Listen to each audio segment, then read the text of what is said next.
નાયબ police commissioner zone 4 હેઠળ આવતા પોલીસ મથકોનો લોન મેળો તથા વ્યાજખોરી નાબૂદી અભિયાન કાર્યક્રમ યોજાયો હતો, જેમાં સુરત પોલીસ કમિશનર પણ હાજર રહ્યા હતા. લોન અને વ્યાજખોરોના ચક્કરમાંથી લોકોને બહાર કાઢવા અને બેંકોમાંથી લોન અપાવવા માટે સુરત પોલીસ અગ્રેસર હોય તેમ લાગે છે. ત્યારે સુરત પોલીસના નાયબ પોલીસ કમિશનર ઝોન 4ના તાબા હેઠળ આવતા પોલીસ મથકોનો લોન મેળો તથા વ્યાજખોરી નાબૂદી અભિયાન કાર્યક્રમ અઠવાલેન્સ ખાતે આવેલ પોલીસ હેડક્વાર્ટરના કોમ્યુનિટી હોલમાં યોજાયો હતો.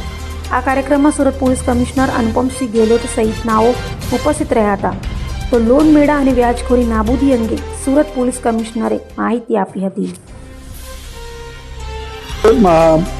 सूरत शहर अलग अलग जोन्स में अलग अलग दिवसे जो है व्याजखोरों चंगुल में अपने प्रजा ने बचाव माटे जो है लोक दरबार आयोजन करवामां आवे छे, जेमां जो आ व्याजखोरों विरुद्ध में कार्रवाई साथोसाथ लोन मेला भी राखवामां आवे छे, जेथी जो अमारा नानी रकम ने 1 लाख रुपया तकनो लोन भी अमारा लोकोने मळी शके अने आ व्याजखोरो चालको दूर रहे.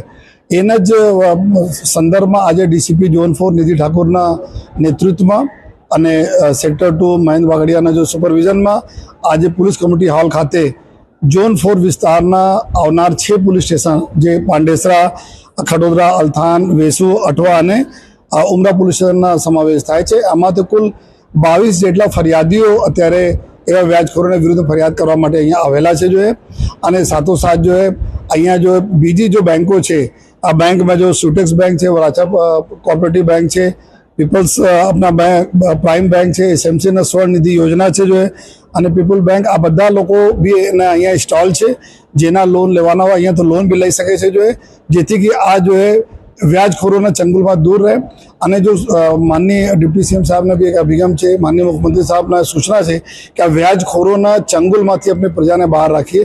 અમે લોકો જોયા છીએ કે 5-5% પર મહિનાના વ્યાજ લેતા હોય છે અને પછી આ પ્રોપર્ટી લખાઈ લેતા હોય છે, દાગીના લઈ લેતા હોય છે, બ્લેન્ક ચેક લઈ લઈને નાખીને કોર્ટમાં બાઉન્સ ચેક કરાવીને એમાં ઉપર બ્લેકમેલ કરતા હોય છે. આ ઘણા પ્રકારના જો રજૂઆતો અમારા લોકો પાસે આવે છે, એના હિસાબથી ત્વરિત લોકોને ન્યાય મળે આ હિસાબથી તમામ 6 પોલીસ સ્ટેશનના અહીંયા ટીમ બી અહીંયા હાજર છે અને આ લોકો તાત્કાલિક જો ફરિયાદ લઈને એના પર અમે લોકો કાર્યવાહી કરવા જઈ રહ્યા છીએ. અને બધા આપના અમારા મીડિયાના મિત્રોના માધ્યમથી અમે બધા આપણે પ્રજાજનોને એક રિક્વેસ્ટ કરવા માંગીએ છીએ કે કોઈ પણ સંજોગમાં અગર આપ ફસાયા હોય, नानी रकम हो कि मोटी रकम हो, आप इमीडिएटली पुलिस स्टेशन आओ, हमारे लोग तक आओ, सीनियर अधिकारी तक आओ, इमीडिएटली आ व्याजखोरों विरुद्ध में हम लोग एक्शन लई જોઈએ. आप लेता નથી, આવતા નથી પુલિસ સ્ટેશન, જેના લીધે ઘણા બધા આપઘાતનો બનાવ બને છે. આ દુઃખદ બનાવ से બચતા પહેલે એક તક જો આપ પોલીસને આપો એ બધાને અમે રિક્વેસ્ટ કરીએ છીએ.